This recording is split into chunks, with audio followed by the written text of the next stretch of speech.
مجھے ایک گاؤں کی یاد آ رہی ہے۔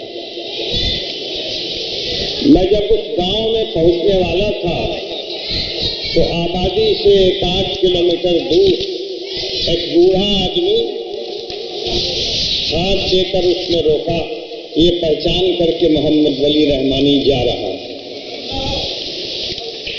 میں نے گاڑی رکوا دی، کہنے لگا کہ وہ دونوں بھائیوں کو ملوا دیجیے، پورا گاؤں تباہ ہو رہا ہے۔ میں آگے بڑھ گیا، بات سن کر کچھ ہی آگے بڑھا تھا کہ دوسرا بوڑھا آدمی اسی پیغام کے ساتھ موجود تھا۔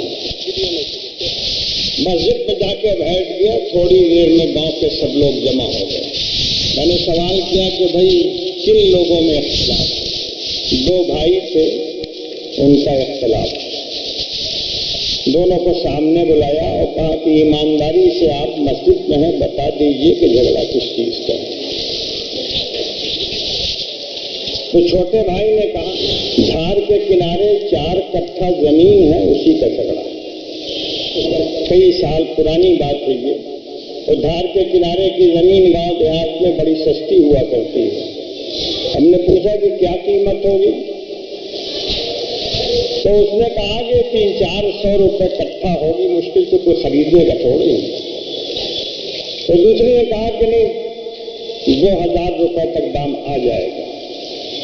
تو ہم نے کہا کہ بھائی ہم نے تمہاری بات مان لی، 2000 تک دام آ جائے گا۔ جیب سے میں نے 4000 روپے نکالے، 2000 اس کو دیا، 2000 اس کو دیا، کہا کہ اب جھگڑا ختم، قیمت آپ کو پوری مل گئی، زمین ہم نے لے لیا،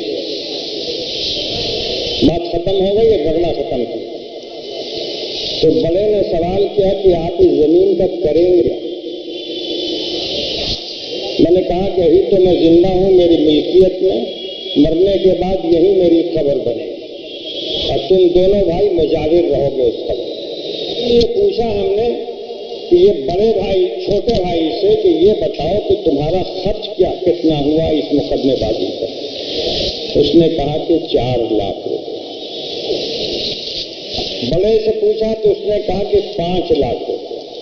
چھوٹے نے کہا کہ بھیا غلط بول رہے ہیں، 7 لاکھ خرچ کر چکے ہیں۔ یہ صورتحال ہم لوگوں کی انانیت کی ہے، ہمارے سوچ کی غلطی کی۔ وہ زمین جس کی قیمت کل ملا کے 2000 روپے تھی، انہی کے کہنے کے مطابق اس زمین کی ڈبل قیمت ہم نے دے دی، 2000 اس کو بھی دے دیا، 2000 اس کو بھی دے دیا۔ اب جو پوچھا تو حقیقت یہ سامنے آئی کہ لڑائی تو موج کی ہے۔